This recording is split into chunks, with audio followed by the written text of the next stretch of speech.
Hi guys, and welcome to the Friday Night Rant.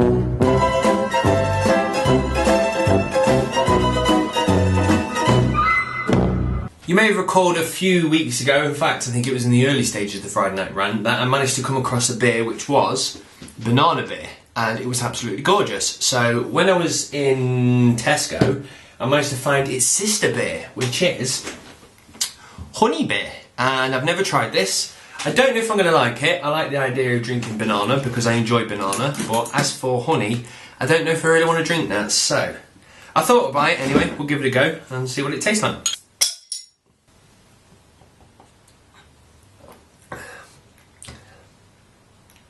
That doesn't taste like honey one bit.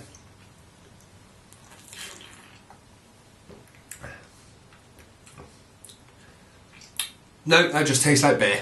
So, yeah, I can't advise that this week. It's nice, but it don't taste like honey. It's just like any old beer. So, no, there you go. Don't need to buy honey beer this week. So, what I wanted to talk about was Dead Island. It's getting close now to being released. So, they're doing all the normal shenanigans, releasing bits of trailers and doing publicity shots and all the other stuff. And they've released a 10-minute video of how the actual game plays, which is the first time they've done that. And I got kind of excited. I only got to watch a minute or so because I was at work and I couldn't watch it all. And then on Facebook, two of my friends, James and Dan, both turned around and says it looks bad. And they were just saying it looks bad overall. So with that, I thought it's going to be a terrible game, so I've just sat down and watched it, and then I assumed I was going to sit here and go, this zombie game is terrible. But actually I'm more excited than ever after watching it, which is quite weird. When watching it, there's a few things in there which I don't like.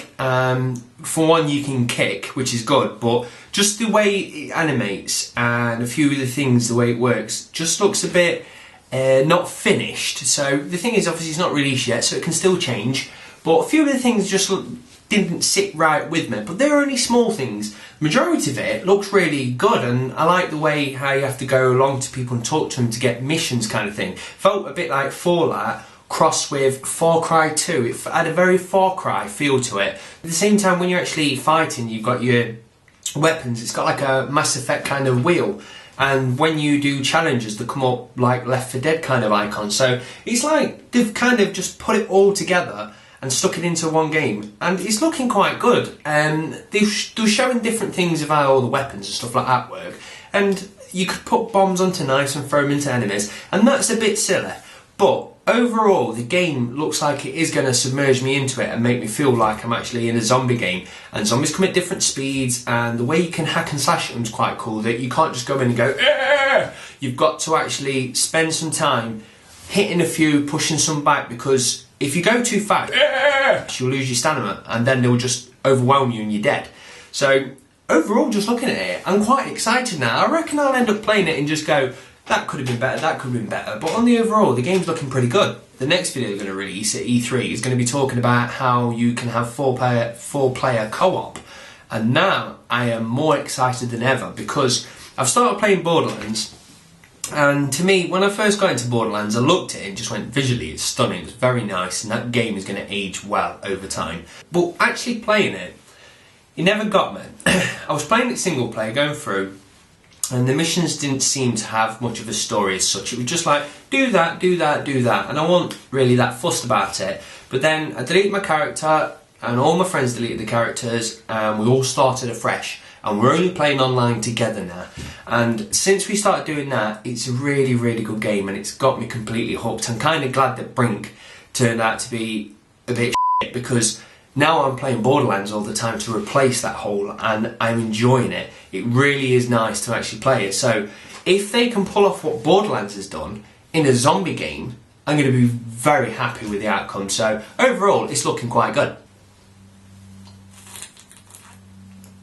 I think I'm going to have to switch up to banana beer. I'm sorry for the delay, but it's banana beer time. This stuff's too good. That's the stuff. That's the stuff.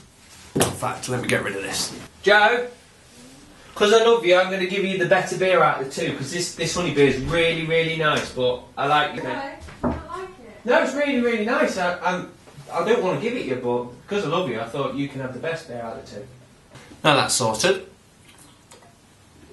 So, L.A Noire. What a beautiful game. I'm not going to go into it too much because the thing is, I'm going to do a review in a few days about it anyway, once it's completed. But it's just, the thing is, when you play games, you end up playing the same stuff over and over again. People recycle ideas and churn them out better, and it's fine, that's the way games work. But this is just completely different, and it's really, really pulled me in. This, I can see in like 10 years time from now, I'll be going, you remember when that game came out? That was mind-blowing. And it really is. I'm halfway through it already, and I think I've done about 10 hours or so on it. So it's a fairly short game, but the way it plays is just absolutely stunning. And the good thing is, when you first started reading about it and looking at trailers and stuff like that, I thought, this is a game where I'm just going to have to go to a room, find some clues, and then talk to some people. It was going to feel like a 3D version of Broken Sword as such. You know what I mean? You've got to find the clues to be able to continue with the story mode. But I was completely wrong. It's like, you can advance without finding them clues, but it's worth doing it. And then when you go to question people, before you speak to him, like for instance, if I was saying to him, what size shoe are you? If I know he's a size 8 because I've already checked it, I can quickly look through my logbook, just make sure I know that he's a size 8, then I can question him. And if I think he's lying, then when I say I'm a liar, I can back that up with a piece of evidence. And it's just a lot harder than I expected. And from looking at the trailers, if I was telling the truth, I'd probably look you straight in the eye. And if I was lying, I'd probably do that, or just a little scratch or something like that. And I expect it to be as clear as that. If you look at someone and they go, you're a liar, and if they're looking me dead in the eye, he's telling the truth. But it's not so cut and dry as that. There's a few people, and I'm having trouble trying to judge women's faces.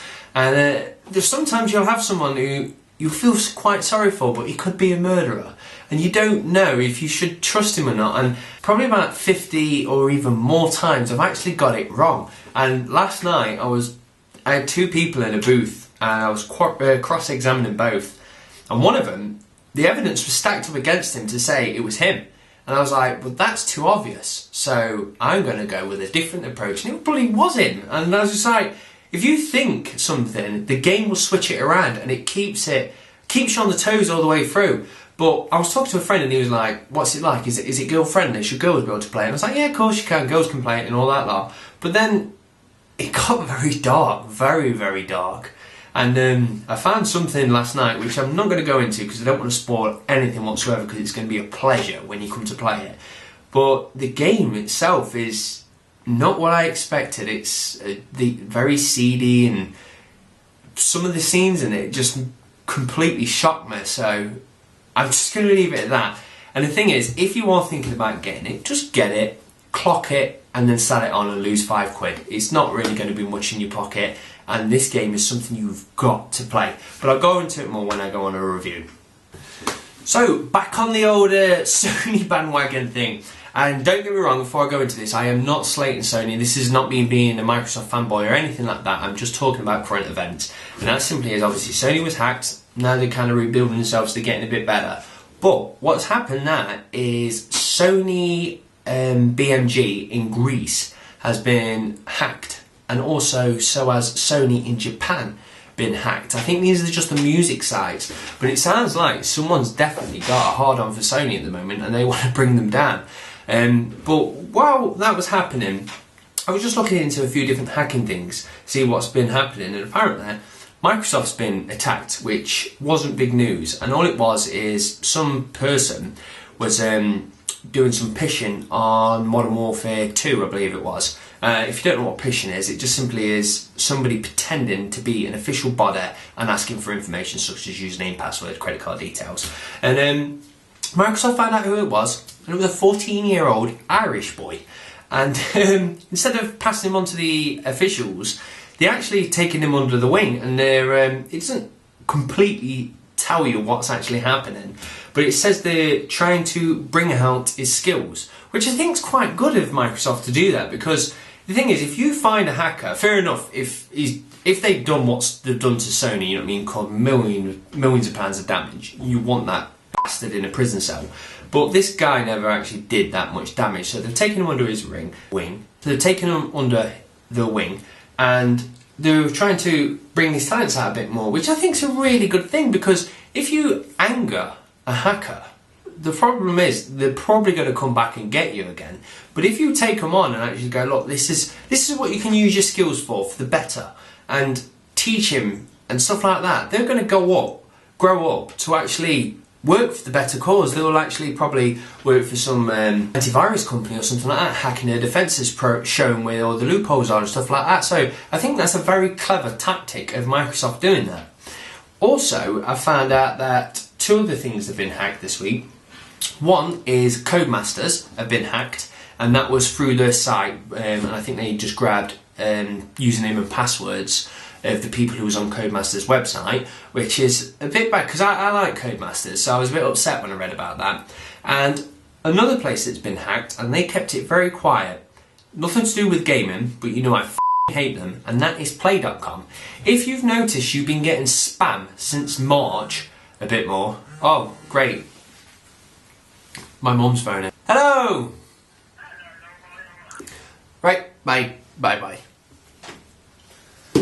Wow, in between then, Joe's managed to give me some burgers. Look at them, that's some tasty cheeseburgers? Chicken burgers.